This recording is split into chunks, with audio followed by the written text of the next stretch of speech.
Okay. I'm Dave Williams, and this is my Alfa Romeo Spider.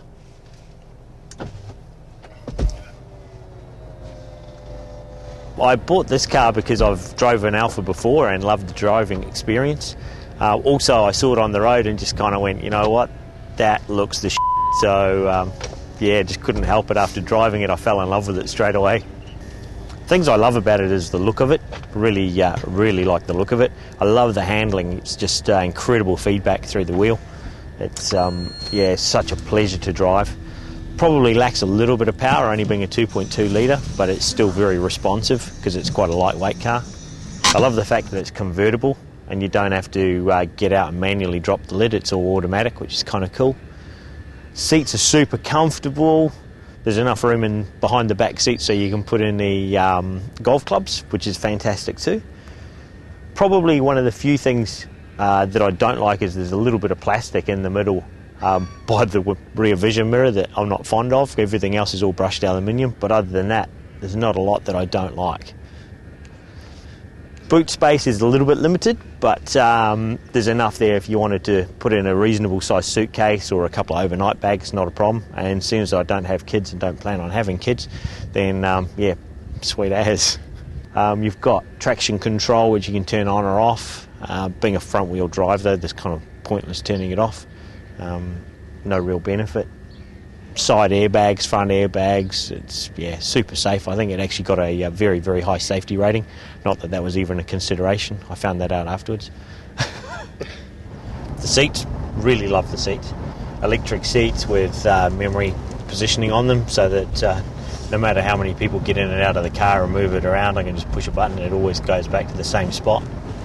When it's freezing cold, there's a heater in them as well, so warm your butt up. Nothing wrong with that, except for the fact that sometimes it gets a wee bit hot and nobody likes a sweaty butt crack.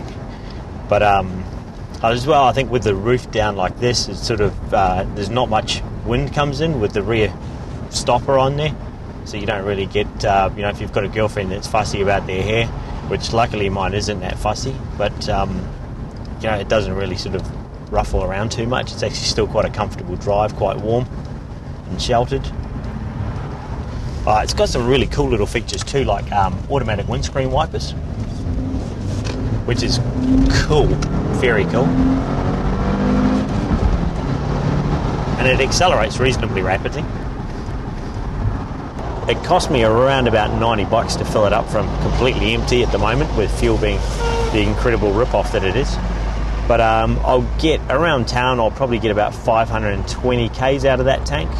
Whereas if I go on the open road, I can easily squeeze another 100k out of it. So it's not too bad. But if I'm playing lead boot, which you do sometimes around town, I'll only get about 420k out of the tank. I looked at a few different cars: Porsche Boxster, BMW Z4, 350Z, and drove all of them, and they were all pretty impressive cars, especially the Boxster. But for the same money as I could buy this brand new, I could only buy a Boxster that was sort of 50,000k on the clock and quite a few years old. But the Boxster just didn't have the same driving feel. You know, it was just it was almost too refined, as opposed to this where you've got a bit of real feedback. You really feel the road and what's happening. It just lacks the power that the Boxster has, that's all. If I was to describe the car in one sentence, it'd have to be it's the yeah, I love it. It's just so much fun to drive. I can't do it in one sentence. There's just too many good things about it that I enjoy.